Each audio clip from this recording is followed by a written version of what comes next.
Hi everyone. ఈరోజు profitability ratio discuss చేయడం జరుగుతుంది. సింపుల్గా వన్ వర్డ్లో ప్రాఫిటబిలిటీ రేషియో డిస్కస్ చేస్తాము. ఒక బిజినెస్ ఆర్గనైజేషన్ ఫైనాన్షియల్ పొజిషన్ ఏ విధంగా ఉంది, అదేవిధంగా ప్రాఫిటబిలిటీ పొజిషన్ ఏ విధంగా ఉంది, ఆపరేషనల్ ఎక్స్పెండిచర్ ఏ విధంగా ఉంది, అంటే ఆపరేషనల్ ఎక్స్పెన్సెస్ ఏ విధంగా ఉంది, సేల్స్ ఎలా అయ్యాయి, కంప్లీట్ ఇన్ఫర్మేషన్ తెలియజేయడం జరుగుతుంది. సో మోస్ట్లీ బ్యాంకర్స్ కానీ, క్రెడిటర్స్ కానీ, షేర్ హోల్డర్స్ కానీ ఈ ఇన్ఫర్మేషన్ చూడడం జరుగుతుంది.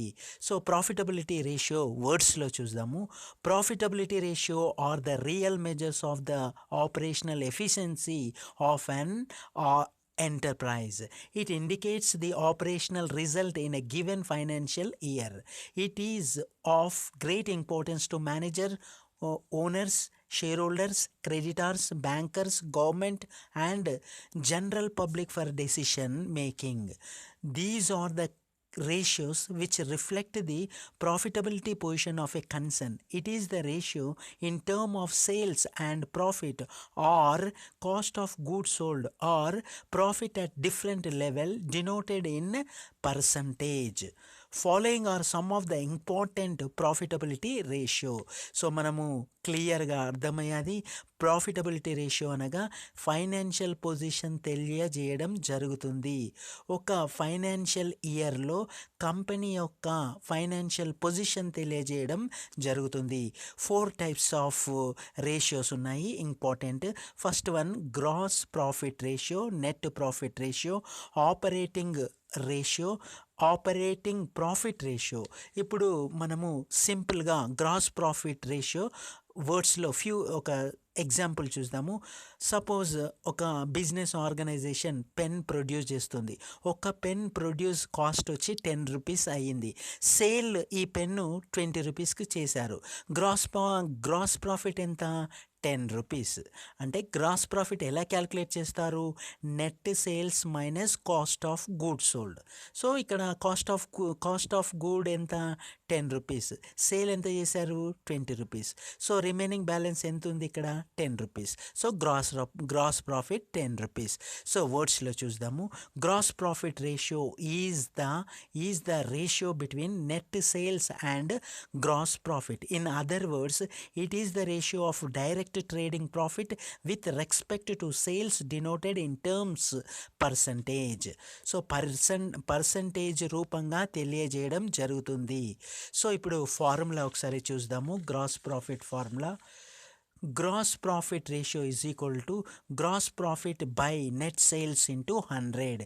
Gross profit ratio is equal to net sales minus cost of goods sold.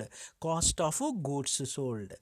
ఇప్పుడు మనకు క్లియర్గా అర్థమైంది గ్రాస్ ప్రాఫిట్ ఏ విధంగా క్యాలిక్యులేట్ చేయాలి. So next net profit ratio. Net profit ratio తెలియజేసే ముందు ఫస్ట్ ఒక 2 లైన్స్ చూద్దాము. Gross profit ratio indicates the trading result of an organization. This indeed does not reflect the overall profitability position of an organization. Hence net profit ratio is essentially required in decision making. Net profit ratio formula క్లియర్గా చూద్దాము. Net profit ratio is the ratio difference between net profit and net sales of an organisation. Net profit difference net sales of an organisation. Formula ఒకసారి చూద్దాము. Net profit ratio is equal to net profit by net sales into 100. Net profit is equal to gross profit plus non operating income. Operating income అంటే ఏంటి? Non operating income అనగా sale of asset వల్ల వచ్చినటువంటి amount, లేకుంటే stock ఎక్స్చేంజ్లో వచ్చినటువంటి amount. So ఇలాంటివన్నీ కూడా non operating income. Simple one word, non operating income అని అంటే సేల్ ఆఫ్ అసెట్ ద్వారా వచ్చినటువంటి amount minus operating and non operating expenses. Non operating expenses ఏంటి? Selling, administrative, office expenses. Net sales is equal to total sales minus sales return. Next operating ratio. Operating ratio is ఇప్పుడు operating ratio, అసలు operating అంటే ఏంటి? Expenses, administrative expenses, selling and distribution expenses, ఇవన్నీ కూడా operating రేషియోలో వస్తాయి. This ratio is also known as operating cost ratio. It is the ratio between the operating cost and net sales of an organization.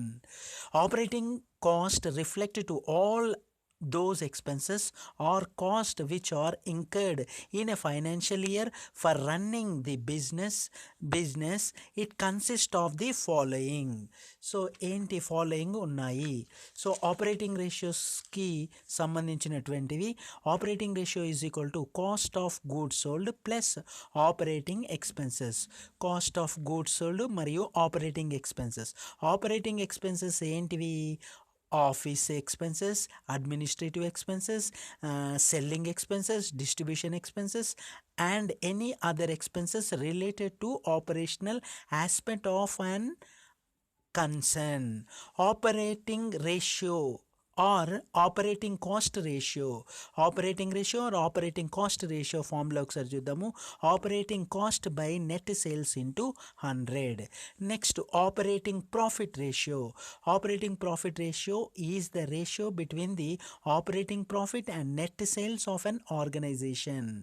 Operating profit ratio is equal to operating profit by net sales into 100. Operating profit is equal to net profit plus ఇక్కడ ఉంది net profit plus non operating expenses minus non operating incomes. Non operating incomes అంటే ఇందాక నేను చెప్పాను sale of asset. Non operating expenses అని అంటే administrative sales. So thank you. జై హింద్.